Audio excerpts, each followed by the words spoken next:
जोड़ने वाले तो कम हैं, तोड़ने वाले बहुत हैं। मंथरा ने कैकेयी के कान भर दिए और कहा राम को वनवास भेज दो, नहीं तुम्हारा सत्यानाश हो जाएगा।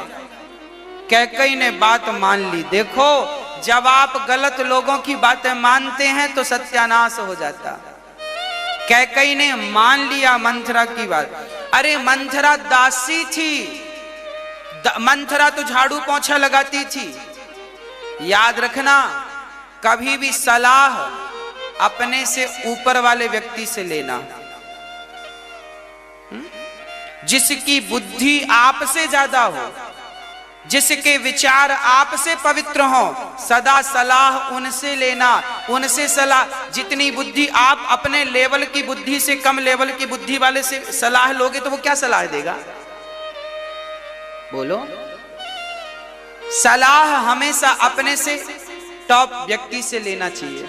इसलिए गुरु होते हैं, गुरुजनों के पास जाइए, जो समझ में ना आए पूछिए, कैसे व्यापार करें, कैसे गृहस्थी चलाएं, कैसे इस काम को सफल बनाएं, गुरु प्रकाश डालेंगे। इसलिए हमारे यहाँ गुरु परंपरा चली आई है, गुरु परंपरा।